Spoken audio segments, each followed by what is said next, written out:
Young men apparently dressed in long black trench coats opened fire. 14 children and a teacher killed. 14 dead, 50 injured. We're getting shot all around me.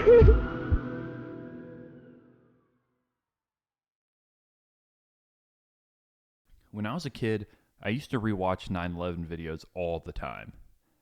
I'd watch the planes going into the buildings. I'd watch videos of people running in the street. I simply could not understand why someone would do such an evil thing. How could you murder someone who had done nothing wrong to you whatsoever? Years later, I came across a video about school shooters and found myself asking the same questions. I dove deeply into this topic over the past few months to find out the how and why behind what makes a school shooter. To explain why these killers do what they do, we're going to profile them. We'll talk about common shooter types and the mental illnesses that affect them. We'll also talk about something disturbing I found in their writings. These shooters weren't just lashing out. Many of them saw their actions as part of a larger belief system, a dark ideology that glorifies destruction as a path to transcendence. To understand this ideology of death, we'll have to go back to where it all started, Columbine.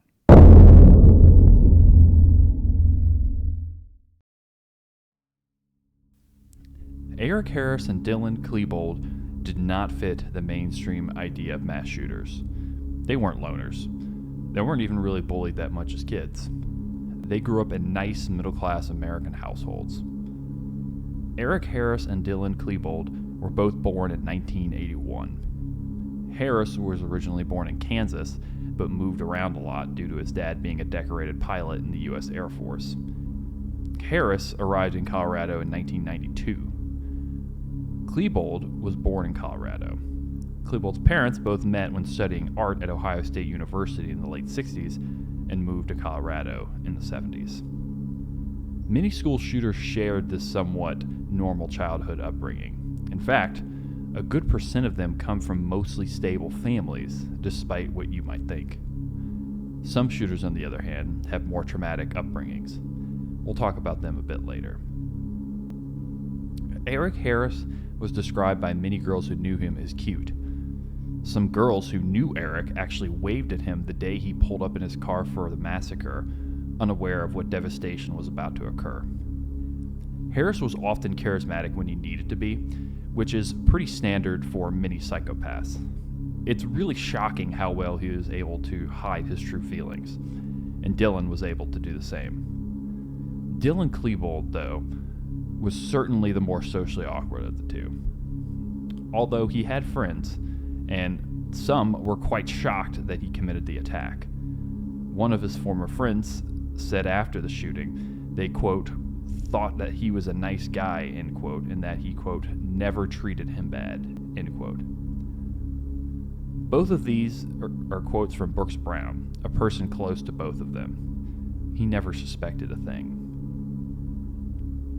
Despite this, many people still believe that Harris and Klebold were victims of bullying who lashed out in revenge.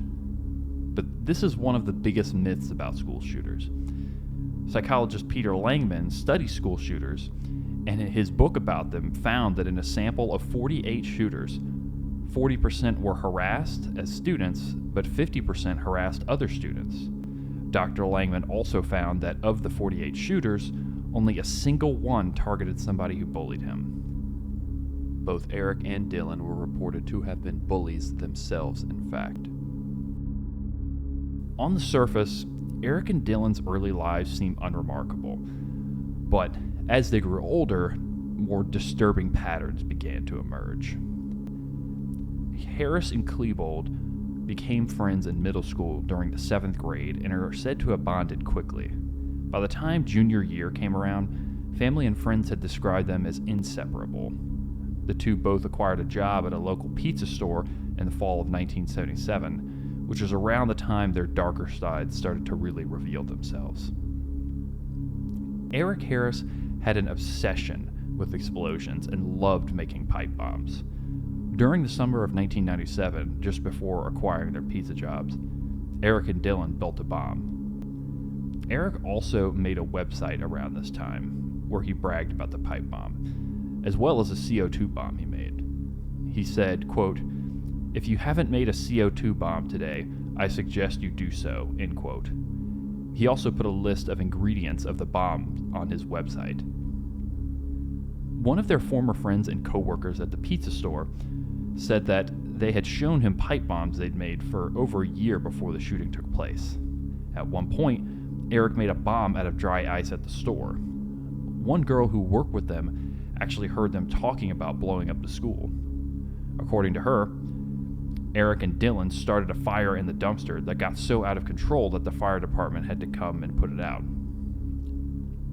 It's a tragedy that no one understood that these were early warning signs of what was to come. Most of their friends and family described Eric and Dylan as normal teenage boys, even some of the friends who knew about the pipe bombs. And there were other warning signs too, yet still it seems like no one saw this coming. This might strike you as odd, but many killers are often charismatic and even seemingly normal. There are some, like the Sandy Hook shooter, who are obviously unstable and exhibit many of the behaviors that are cause for concern, but a decently large percentage of shooters simply don't fit the loner stereotype. As far as school shooters go, it's difficult to come up with one school shooter type because there are so many different circumstances with each shooter. Dr. Langman, who has studied this kind of thing, has come up with 3 different subtypes of school shooters in his study of these horrific tragedies, which helps to simplify this. There are psychopathic shooters, psychotic shooters, and traumatized shooters. Psychopathic shooters are shooters who are callous, unempathetic, manipulative, and sadistic. They want to see people in pain, and they actively enjoy killing. The most significant aspect of them is their severe lack of empathy for other human beings. The Parkland shooter, for example, can be considered psychopathic and was diagnosed as such by several psychologists afterwards. Just listen to this video of him calmly discussing himself killing over a dozen people. It's truly bone-chilling. I saw 2 girls, I shot them. So 3, I shot 3. No, 3. Okay, and then I shot, Peter Wing in that girl by the stairwell. Okay. Yeah. Think about how calmly he discussed the shooting. He practically acted like it was another day, just a walk in the park. He showed zero empathy for the people that he brutally killed that day. Psychotic shooters, on the other hand, are often suffering from hallucinations, delusions, paranoia, and or are experiencing psychosis. These shooters might have schizophrenia, or they might just be suffering from a random bout of psychosis, though psychosis is typically associated with things like schizophrenia or other mental disorders.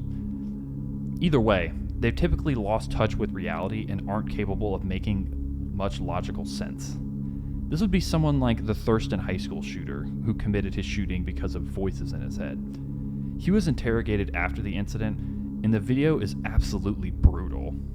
He's crying and talking about how he didn't want to do what he did, but his psychosis pushed him over the edge.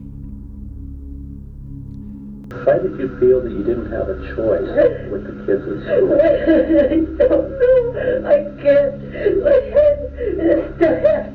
I have to.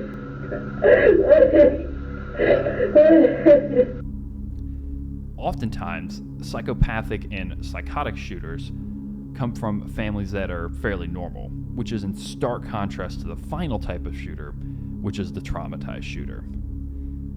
These school shooters grow up in a violent and or severely dysfunctional home.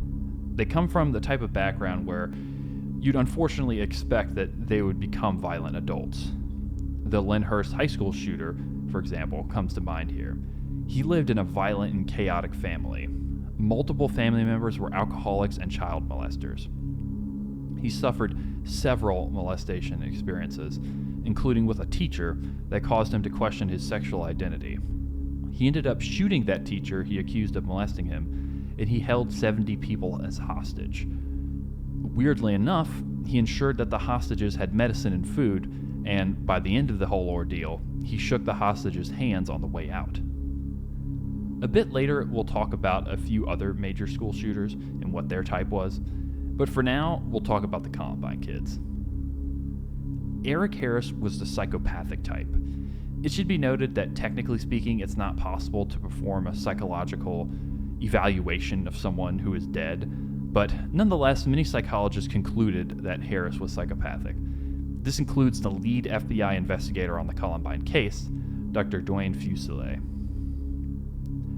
Superficial charm, grandiose sense of self-worth, being insincere, lacking remorse, and pathological lying are all things that are on the psychopathy checklist developed by psychologist Robert Hare, who pioneered the study of psychopathy. These things kind of combine together in a way that can sometimes result in these kids as seeming normal as they lie their way through life, and Eric Harris exhibited nearly all of these traits. This is evident when you read his journal. Here's the opening line, quote, "I hate the effing world," end quote. Another passage reads, quote, "People that only know stupid facts that aren't as important should be shot. What effing use are they? Natural selection. Kill all," R word, "people with brain F-ups, drug addicts, people who can't figure out how to use an effing lighter. God. People spend millions of dollars on saving the lives of R words. And why? I don't buy that ish. Like, quote, oh, he's my son though, quote, so what the F what? He ain't normal. Kill him. Put him out of his misery. He is only a waste of time and money. Then people say, but he is worth the time, he is human too. End quote. This passage from Eric Harris is very clearly the writing of someone who is deeply disturbed and profoundly contemptuous of society as a whole. But that wasn't all. He also wrote about his massive amount of lying and manipulation of others. Like, for example, in this journal passage, quote, I lie a lot, almost constant, and to everybody, just to keep my own ASS out of water. And by the way, side note, I don't think I am doing this for attention, as some people might think. Let's see, what are some of the big lies I've told? Yeah, I stopped smoking. For doing it, not for getting caught. No, I haven't been making more bombs. No, I wouldn't do that. And of course, countless other ones. And yeah, I know that I hate liars and I am one myself. Oh, effing well. It's okay if I am a hypocrite, but no one else, because I am higher than you people. No matter what you say, if you disagree, I would shoot you. End quote. Eric Harris was really good at getting away with things. Several times he almost was busted for things like creating pipe bombs or getting into trouble at school, and he always played whoever was after him and lied his way out of it. Dylan, on the other hand, is described by Dr. Langman as being in the psychotic shooter type. He, as well as some other psychologists, have said that Dylan had a mental disorder that makes him delusional, paranoid, and antisocial called schizotypal personality disorder. This disorder is a very uncommon mental illness that consists of discomfort in close relationships and a lack of close friends. They also often have strange magical beliefs, like, for example, Klebold called himself a god on a variety of times in his journal. You can think of schizotypal personality disorder as an off-brand version of schizophrenia. Something we'll talk about a bit later is how many of these school shooters seem to hate God and or think he has betrayed them or call themselves God, which kind of builds into a bigger belief system. For those interested, I put a description of the disorder, schizotypal personality disorder, on the screen, and this description is taken directly from the Psychologist's Manual of Mental Illnesses, known as the DSM-5. I find this assertion that Klebold was schizotypal to be a bit of a stretch personally.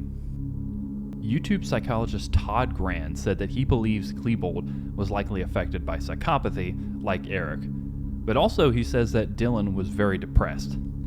This is also what the lead FBI investigator on the case, Dr. Fuselier, said about Dylan.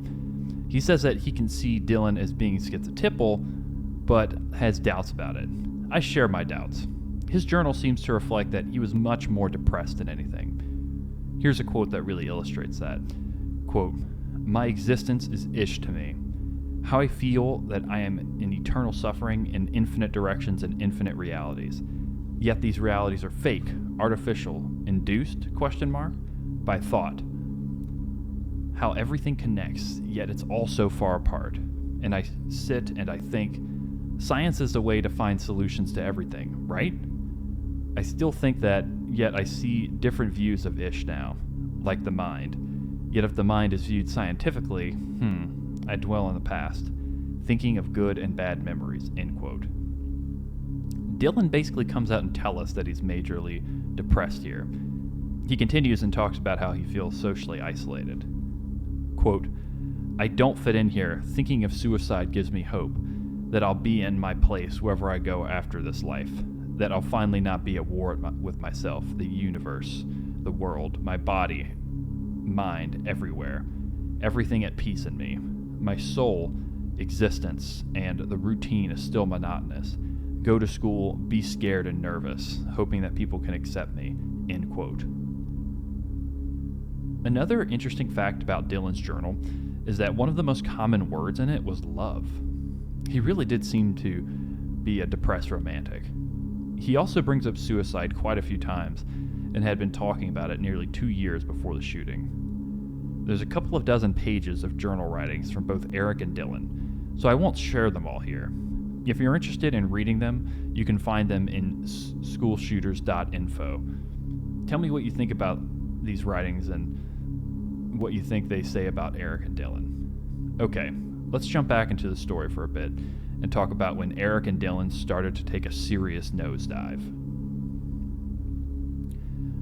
Around the time that Eric and Dylan started at the pizza shop, they also both started writing in their journals about their feelings of anger toward the world.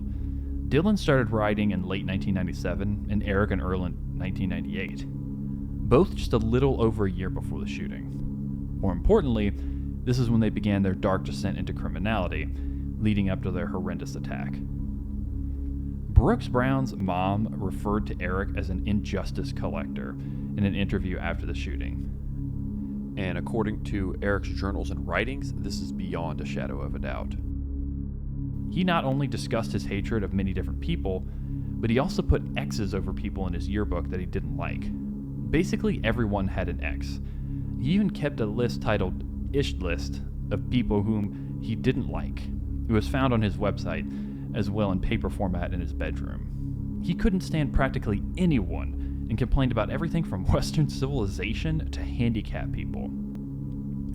Eric's desire for violence eventually boiled over, and he, as well as Dylan and another friend named Zach, started to vandalize the houses of kids they didn't like. These activities started around mid-1997, around the time they started making pipe bombs.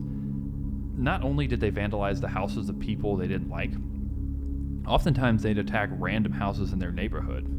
Their nighttime vandalism included setting off fireworks, gluing doors and mailboxes, leaving rotten eggs in people's yards, covering trees in toilet paper, and shooting BB guns at houses. Eric's paranoia kept growing during this time, so much so that hardly anyone but Dylan could stay off of this Ish List. One of Eric and Dylan's friends, Brooks Brown, eventually got put on this Ish List after an incident where Eric threw an icicle at Brooks's car, denting it. Brooks told his mom, who eventually forbid Brooks from hanging out with Eric again. This is very important, as we'll see later. At one point, Eric and Dylan gained unauthorized access to their school's computer system. They found locker codes and started breaking into random lockers. But they eventually got sloppy and were busted. This episode signaled their behavior descending more and more into criminal territory.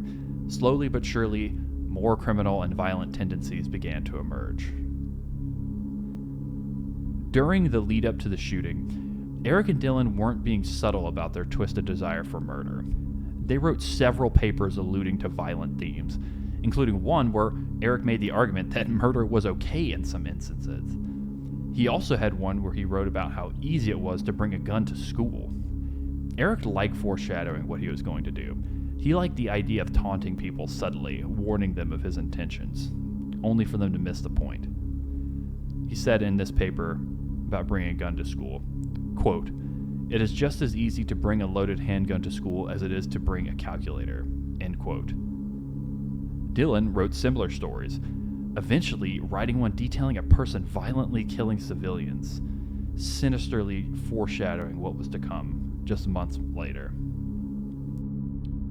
He wrote, quote, "The man unloaded one of the pistols across the fronts of these 4 innocents, their instantly lifeless bodies dropping with remarkable speed. The shots from the gun felt just as much as they were heard. He pulled out his other pistol, and without changing a glance, without moving his Death Star from the 4 other victims to go, aimed the weapon out to the side and shot about 8 rounds, end quote. The killer in Dylan's story was left-handed, 6'4", and wore a black trench coat. That description fits Dylan perfectly. His teacher was concerned by this paper and asked to see him after he wrote it. She wrote on the paper, quote, "You're an excellent writer and storyteller, but I have some problems with this one," end quote. This teacher ended up telling his parents about it, but they didn't make the connection. They saw a perfectly normal young boy writing a detailed story. They had no idea it was foreshadowing the deadly events to come. This teacher even ended up telling a school counselor about this, who ended up talking to Dylan. But he claimed it was all a big misunderstanding. It was just a paper after all. Many other school shooters also wrote violent stories that foreshadowed their evil actions. Take the Virginia Tech shooter, for example. He was well known around campus for giving off that bad vibes. And that came to a peak when he read aloud a violent and disturbing paper in class. It starts off, quote, "Not too long ago, I had an epiphany about this class and what barbarians you people are," end quote. He then complains about his fellow students talking about eating, eventually saying, quote, "If you despicable human beings who are all disgraces to the human race keep this up, before you know it, you'll all turn into cannibals," end quote. This showed a shocking amount of contempt for his classmates, which ultimately resulted in the teacher asking him to leave the class. The Sandy Hook shooter wrote a book called, quote, "The Big Book of Granny," end quote, which is a twisted fantasy discussing a granny who ends up murdering children at one point. He wrote this book in 5th grade, nearly a decade before the shooting, showcasing violent tendencies as a child. The Pearl High School shooter was once asked to complete a writing assignment, saying what he would do if he was a teacher. He wrote, quote, "If I could spend the day as Mrs. Neal, I would be very, very nice to the Pearl High School shooter and pass him for the year. Then I would knock the crud out of the omniscient dork for putting junk on my computer. Then I would go crazy and kill all of the other teachers. Then I would slowly and very painfully torture all of the principals to death," end quote. As you can see, this trend of violent stories persists across a variety of different shooters. And the reason why I chose the people I did is to show that there are shooters in each category that we mentioned earlier who had all written about their desire to do their horrible deeds and or fantasize about death. For reference, the Virginia Tech shooter was considered to be a psychotic, and the Pearl High School shooter was considered to be traumatized. The Sandy Hook shooter was also considered to be psychotic, according to Dr. Langman. The point is that many school shooters showed warning signs in some pretty obvious ways beforehand. Eric Harris and Dylan Klebold's writings had many warning signs in them, and Eric Harris even had a website where he detailed out threats publicly towards his friends. This website also detailed out the, quote, missions that he went on to vandalize other people's houses. A local resident had somehow found this website in August of 1997, and the police had read through it and found out about the vandalism missions. It's not clear that the mention of pipe bombs was seen by police when they looked at it in 1997, but either way, nothing happened, and no investigation occurred after the first time the website was seen. It's unclear why this was. Dylan, at one point, however, for some reason showed Brooks the website, who then told his mom in early 1998. His mom then told the police. They wrote up a search warrant for Eric Harris in March of 1998, but never executed it. This information would later be hidden from the public after the shooting for years by the local police. Here's a chilling passage from Eric's website. Quote, God, I can't wait to kill you people. I'll just go to some downtown area in some big ASS city and blow up and shoot everything I can. Feel no remorse, no sense of shame," end quote. This quote was on his website, and the website was known by the police in 1998 and even in 1997, nearly 2 years before the shooting. It's insane to know that police had knowledge of his violent intentions this far before the shooting, yet nothing was done. One of the most significant incidents in their descent into criminality occurred on January 30th, 1998, when the two were caught breaking into a van to steal electronic equipment. The two had attempted to smash the van's window and take off with tools and a car stereo, but were caught by the police. This led to their arrest and placement in a juvenile diversion program, where they were required to attend anger management classes, complete community service, and formally apologize to the owner of the van. On the surface, they seemed to both comply. They even wrote letters of remorse. However, in private, Eric raged in his journal about how he had only pretended to be sorry and how he had learned to manipulate the system. Eric and Dylan began descending further into madness after the accident. About a year before the shooting happened, the boys started planning it. This busts up a very common myth about school shootings, that they're spontaneous and unplanned often, but that's really just not the case at all. Most of the school shootings that everyone have heard of are events planned far in advance. The Parkland shooter planned months in advance and went to target practice quite frequently. The Sandy Hook shooting had been planned for years in advance. The Uvalde shooting was planned for at least several weeks. The scary thing about these horrific events is that a large percentage of them are planned ahead by people who are meticulous about their plans. Many have maps of the schools they plan to attack. They've picked specific times to go there, and some events have goals of how many to kill in mind. Columbine was no different. There's one shocking detail about the planning of Columbine that most people don't know about. When the shooters began their planning, they started with something huge. They wanted to put a bomb in the cafeteria. They specifically planned for a bomb to go off at the same time when most people would be in the cafeteria. If it had gone off successfully, something like 500 people would have been killed. Thankfully, that didn't happen, but unfortunately, 12 lives were lost that day. Let's talk about them and what happened on that horrific day. Eric and Dylan woke up that day a bit early to prepare for the horrific deeds they would commit. They had a plan. First, they set up a bomb miles away in a field to lure the police so they'd have more time to murder innocent kids in the high school. Then, they drove to Columbine High School. Eric carried a rifle and a shotgun. Dylan had a shotgun and an assault pistol. Eric was wearing a shirt that said, quote, "Natural selection," end quote, on it. And Dylan wore a shirt that said, quote, "Wrath," end quote, on it. They both wore giant trench coats, and Eric wore black boots. Many shooters after them have mimicked this sinister look. The Santa Fe shooter wore a similar long black trench coat and black boots. The Orange High School shooter also donned the same look, stating it was his, quote, "uniform." There was no turning back now for Eric Harris and Dylan Klebold. Once they arrived at the high school, they walked into the cafeteria, setting down their bombs in giant duffel bags. Not a soul noticed. Later on in the shooting, their trench coats would actually cause quite a bit of confusion because they took their trench coats off at one point, causing some to think that there were more than two shooters.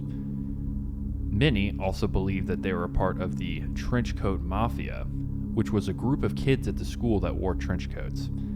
The media really hyped this up and honestly made up stories about them, which basically all turned out to be false. Anyways, after Eric and Dylan set the bombs, they walked out of the school and waited for them to explode.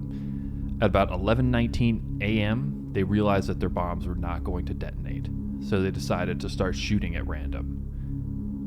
One of the strangest twists of fate here is that right before they walked into the school, they saw Brooks Brown. Eric and Brooks had made up before the shooting. Eric told Brooks to leave, saying that he liked him now. It's worth noting here that we said earlier, Dr. Peter Langman has pointed out that oftentimes shooters don't even specifically target people that they have past grievances with. Most of the time, it's simply random and arbitrary.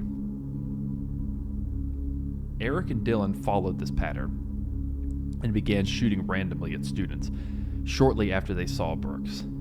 They entered the west entrance of the school and fired on Rachel Scott and Richard Castaldo after throwing a pipe bomb toward the parking lot. Scott was killed instantly. Castaldo was left paralyzed below the chest.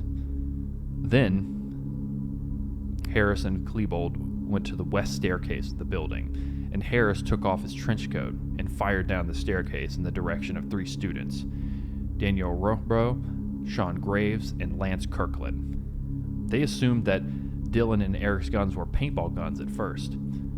It's kind of crazy how many people were in such disbelief about the shooting. Many others reported thinking the same thing, that it was just paintball guns or that it was some kind of a senior prank. When Harris fired on these 3 kids, he killed Rothbo and injured Graves and Kirkland. Harris then turned towards the grassy hillside next to the steps and fired on 5 students, injuring Michael Johnson and Mark Taylor. They both sustained multiple gunshot wounds. Johnson escaped despite being struck in the face. Taylor played dead when he fell to the ground after being shot, hoping that he wouldn't be shot again. Klebold walked down the steps toward the cafeteria, and he walked right past Kirkland, who had been injured. Kirkland didn't know what was going on at that point and reached up for help, and in a twisted and sadistic move, Klebold said, "Sure," and fired at Kirkland, hitting him directly in the face. Miraculously, Kirkland survived. Harris stayed on top of the stairs shooting and severely wounded and partially paralyzed 17-year-old Anne Marie Hochhalter as she tried to flee. They each shot once at students standing close to a soccer field, but luckily they didn't hit anyone there. They walked towards the west entrance, throwing pipe bombs in several directions. Several students heard them say, quote, "This is what we always wanted to do. This is awesome," end quote. As you can see, they both intensely enjoyed their rampage and were both quite sadistic, enjoying the pain and suffering that they were causing to others. Patty Nielsen, a teacher, noticed all this commotion from afar and started walking towards the west entrance, thinking Eric and Dylan were doing a senior prank. As she and the other student with her, Brian Anderson, were about to then go outside, the windows of the doors that they were about to go through were shot out by Harris and Klebold. Nielsen and the student ran back into the library, and Nielsen told the students to get under the tables and called 911. Jefferson County 911. Yes, I am a teacher at Columbine High School. There is a student here with a gun. At 11:22, a custodian called the resource officer of the school and told him that a female was down. When the resource officer, Neil Gardner, got there, someone said on the radio that there was a shooter at the school. Harris saw Gardner arrive and immediately fired 10 shots at him from about 60 yards away.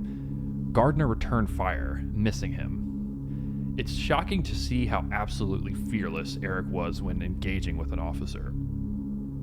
His gun actually jammed after initially firing on Gardner, but he calmly unjammed his gun and started firing on him again. Thankfully, he missed. The shooters both then entered the school through the west entrance, walking along the main north hallway. They threw pipe bombs and shot at anyone they encountered.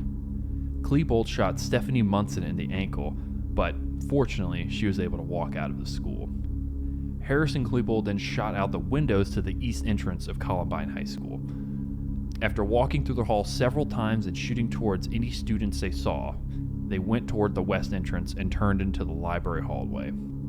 The shooting, till this point, had already been horrific, but some of the worst events imaginable were about to unfold in the library. 2 other police officers made it to the school by this time, after driving over the grass between the fields to the school in a hurry to get there. The cops began to rescue wounded students in the fields when Harris began firing on them again. Gardner again returned fire, as did Deputy Paul Smoker. Unfortunately, neither Eric nor Dylan was hit. Fortunately, none of the students or cops that they were firing on were hit. Shortly after, inside the school cafeteria, a hero would be born. Dave Sanders was evacuating students up the staircase in the cafeteria to the 2nd floor of the school. He eventually encountered Harris and Klebold while with the student. They both fired on him, hitting Sanders in the back and neck. Sanders would eventually be brought to a science classroom where several people performed first aid on him for hours, but unfortunately EMS would get there too late. Meanwhile, Harris and Klebold were tossing pipe bombs into the cafeteria and down hallways. Eventually, they entered the library at 11:29 a.m., where the massacre would turn into an even more horrendous bloodbath. Harris fired his shotgun twice at a desk. Evan Todd was hit by wood splinters in the eye and lower back, but was not seriously injured. The gunman walked into the library, toward the 2 rows of computers.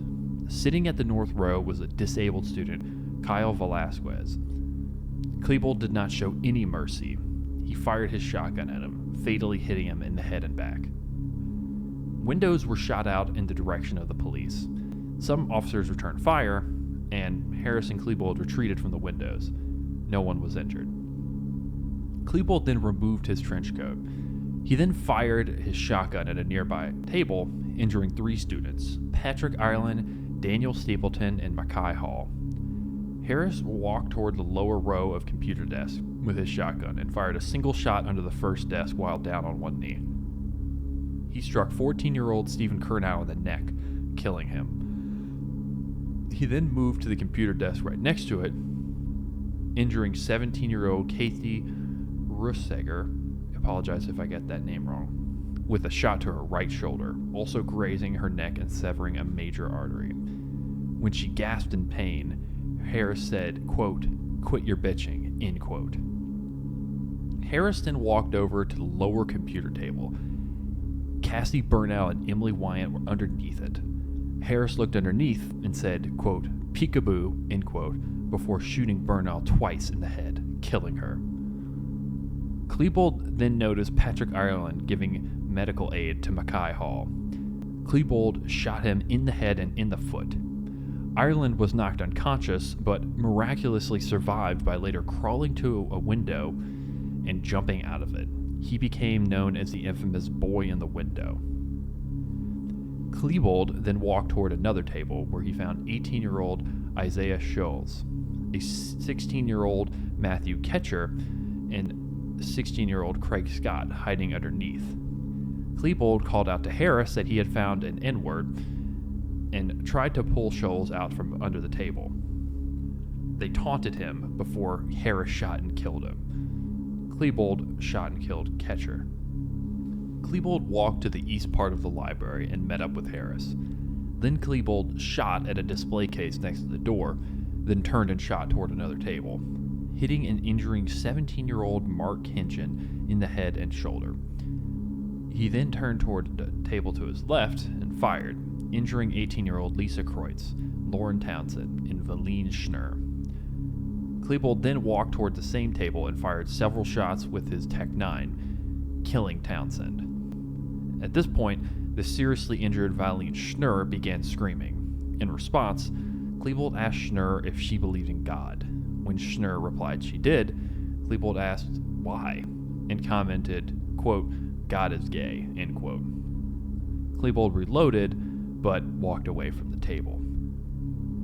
Harris then moved to another table where he fired twice, injuring 16-year-old Nicole Nolan and John Tomlin. Tomlin moved out from under the table. Klebold shot him repeatedly, killing him. Harris walked back over to the other side of the table. Behind it, a 16-year-old girl named Kelly Fleming had, like Brie Pasquale, apologize if I had that name wrong, sat next to the table rather than beneath it due to a lack of space. Harris shot Fleming with his shotgun, hitting her in the back and killing her. He shot at the table behind Fleming, hitting Townsend, who was already dead.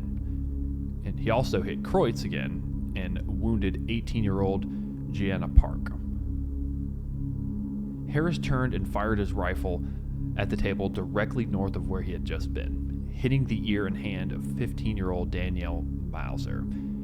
Daniel retaliated by shoving a chair at Harris, but Harris fired again and hit Mauser in the head at close range, killing him. Harris then moved south and fired 3 shots under another table, critically injuring 2 17-year-olds, Jennifer Doyle and Austin Eubanks. Klebold then shot once, fatally wounding 17-year-old Corey DePuter at 11:35 a.m. No one else would die after he did. After this, Harris and Klebold left the library, and the remaining kids evacuated once they left. Though Patrick Ireland and Lisa Kreutz, unable to move, remained in the library. They then went back to the cafeteria and attempted to ignite the propane bombs that had been placed in the cafeteria. Harris and Klebold did manage to get some of them to ignite, but thankfully, the fire was put out by the sprinklers. After leaving the cafeteria, they returned to the main north and south hallways of the school and fired several shots into the walls and ceilings as students and teachers hid in rooms. At 12:02 p.m., police were shot at again through the library windows and returned fire. Nobody was injured in the exchange. By 12:05, all gunfire from the school had ceased. By 12:08 p.m., both gunmen had killed themselves. Harris sat down with his back to a bookshelf and fired a shotgun through the roof of his mouth. Klebold went down on his knees and shot himself in the left temple with his Tech-9. Police wouldn't enter the building until hours after Harris and Klebold killed themselves. 12 people died in total that day, and 21 others were injured by gunshots. It was the deadliest shooting in American history until that point. Unfortunately, the impact of Columbine didn't end with the lives lost that day. Harris and Klebold would go on to be mentioned in the manifestos of dozens of other shooters, and in their writings as well. These other shooters saw them as icons in a twisted religion of death.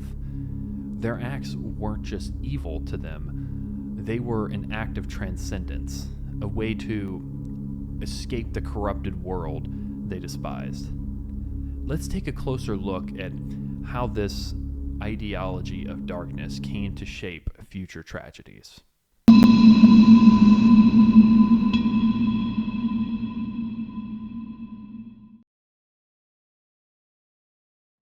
You might think that these school shooters are committing unspeakable acts of evil, but to these shooters, they are committing their final divine act of transcendence. Or at least that's how they see it. For them, they truly believe that the world is evil and corrupted, and the only way they can transcend it is through mass murder. In their eyes, this is like their salvation. What they've created is a dark, twisted religion of death. This is a heavy claim, but I'm going to back it up with some ideas about religion that have been discussed for over a century. Firstly, we'll have to define what a religion even is, which seems tough, but luckily people much smarter than me have already thought about religion for centuries. Although no universally accepted definition of religion exists, French sociologist Emile Durkheim's concept is one of the most widely respected. He said that religions simply define what is good and evil, have beliefs about the world, and have a moral community. When you define it in this way, the religion of death among school shooters becomes extremely clear as seen within their writings. School shooters, and even mass shooters, often define the entire world as evil, and they believe that since they are able to see this, that they are the good and enlightened ones. They also often believe that God isn't real, and that religion, culture, and society are all designed to oppress people in their natural violent instincts. They often believe that the only way to transcend the oppression of society and life in general is through violence. This means that for them, their final act of mass murder is actually a kind of sick and twisted ritual, and many of them actually explicitly state that it will make them transcend, or even that it's a ritual of purification. The key figures within this religion who are considered sacred in a twisted perversion of the word are people like Eric Harris and Dylan Klebold. Other names that often get mentioned in manifestos and writings of other school shooters are the Sandy Hook shooter and the Virginia Tech shooter. Their writings are often elevated to the status of seemingly holy text. In a weird way, this religion is kind of like a half-twisted form of an ancient Christian heresy from over 1,000 years ago known as Gnosticism. Gnostics believe that the world itself is evil and that through wisdom they can transcend to higher realms. In the school shooter's religion of death, they believe that the world is evil like the Gnostics, and that through death and destruction they will transcend to higher realms. It should be noticed that not all shooters don't explicitly not believe in God, but the ones that do often see him as evil for having created the world at all.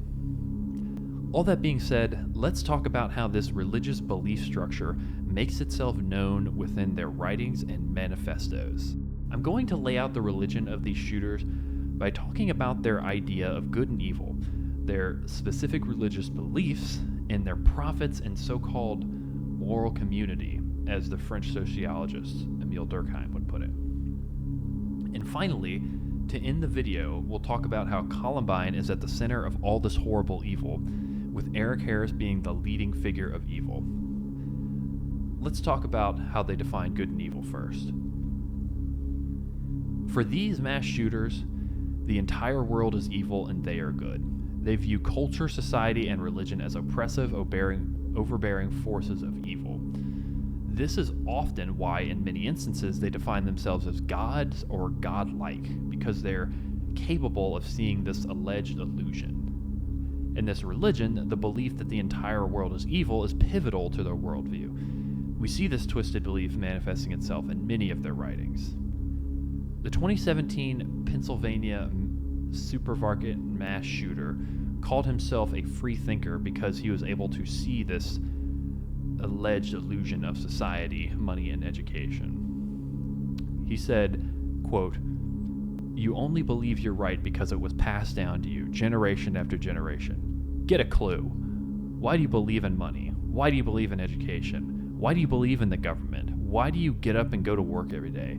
Because you were effing brainwashed by society to do so. Free thinker," end quote. Eric Harris had similar thoughts about the oppressiveness of society. He said, quote, "Society tries to make everyone act the same by burying all human nature and instincts. That's what schools, laws, jobs, and parents do, if they realize it or not. And them, the few who stick to their natural instincts, are casted out as psychos or lunatics or strangers or just plain different. Crazy, strange, weird, wild.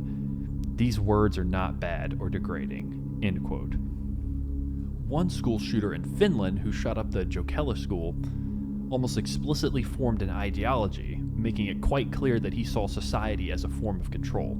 He said, quote, "Collective de-individualization is a phenomenon where individual will be trained as part of the mindless herd controlled by the state, corporation, church, or some other organization, group, ideology, religion, or mass delusion system and adopt its rules, morality, and codes of conduct.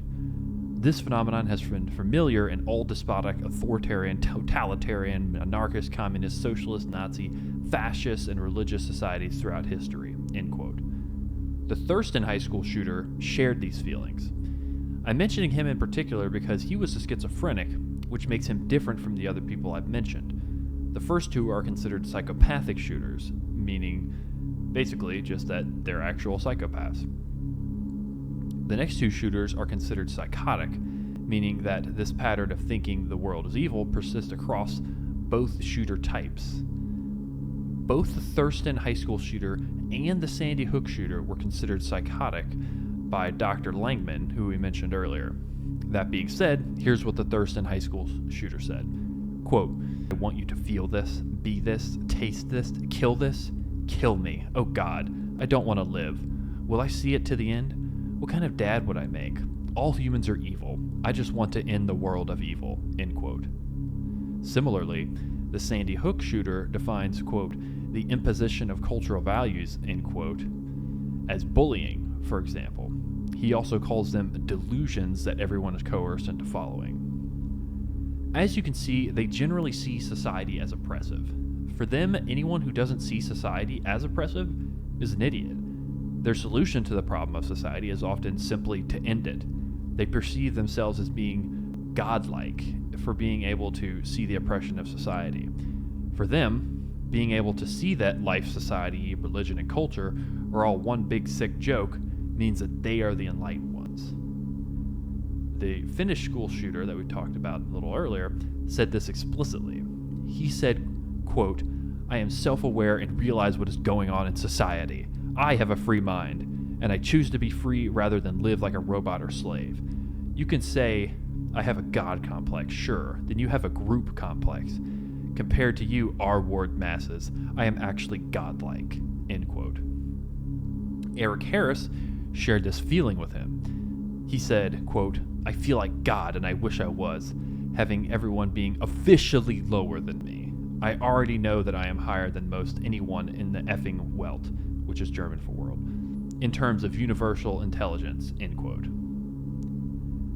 Eric Harris's deadly partner, Dylan Klebold, also shared this feeling. He said, quote, if you people looked at history, they would see what happens. I think too much. I understand. I am God compared to some of these unexistable, brainless zombies, end quote. This feeling of being godlike and enlightened eventually ends up with the idea that in order to transcend the evil of the world, they must commit their evil acts of violence. This is especially evident from the manifesto of the Virginia Tech shooter. He wrote, quote, thanks to you, I die, like Jesus Christ, to inspire generations of the weak and defenseless people, my brothers, sisters, and children, end quote. In a way, these shooters believe that their enlightenment must be realized in a final act of retribution against the world. They believe that they must purify the evil through death and violence. The Isla Vista shooter stated explicitly this in his manifesto. He said, quote, I am like a god, and my purpose is to exact ultimate retribution on all of the impurities I see in the world. In another quote, he goes further and says, I am, Isla Vista shooter, won't say his name, magnificent, glorious, supreme, imminent, divine. I am the closest thing there is to a living God. Humanity is a disgusting, depraved, and evil species. It is my purpose to punish them all. I will purify the world of everything that is wrong with it, end quote. The 2017 Philadelphia supermarket shooter shared this idea of transcendence, writing this in his journal 2 days before his death. Quote, I'm so ready to die. 2 more full nights and that's it. I've officially accepted that Wednesday night will be the death of me. Everything around me seems to have faded away, end quote. He then goes on to say, quote, I wish I started writing this journal back in 2013. So many things have changed. I've never felt so close to returning back to my spiritual body, end quote. The language of these shooters is so crazy when you really dig into it. It shows that they're not just mentally ill psychopaths in the grips of a hatred of mankind. They're religiously motivated in their beliefs, so much so that many of them call themselves gods. They consider themselves the only ones able to see this evil, and they consider their acts as a final ritual act of purification. And many of these shooters cite Eric Harris and Dylan Klebold, the Columbine shooters, as their motivation. The number of kids that Dr. Peter Langman, who studies school shooters, has connected to the Columbine case is staggering. The number is over 40, and they are by far the most cited of the shooters in manifestos and writings.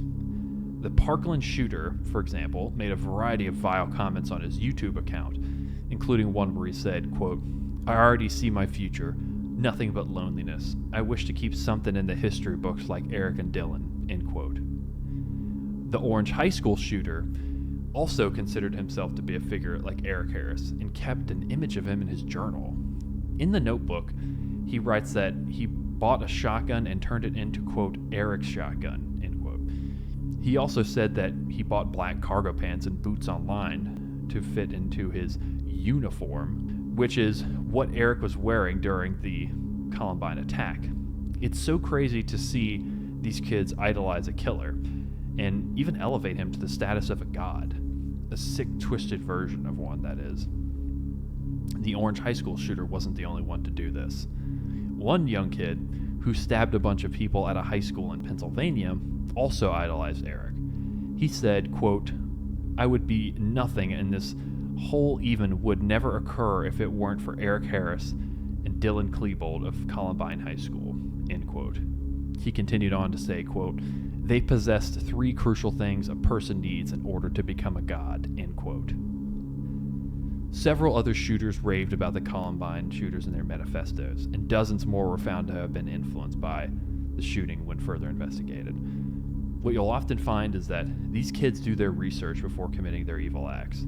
They find the people who've killed the most, and then they model themselves after them. The Sandy Hook shooter went as far as to keep a spreadsheet of hundreds of mass killings. Many plan these things out in their journals, and many more simply openly talk about wanting to commit an act like this. Hopefully this video has taught you something you didn't know and helped you understand the minds of these evil people a bit better. And maybe, just maybe, it'll help us learn how to stop more of these kids before they perform their wicked deeds. Thanks for watching. Please subscribe, comment, and like the video if you want to hear more. I'm especially interested to hear your thoughts on the religion of death. Thanks again, and have a good day.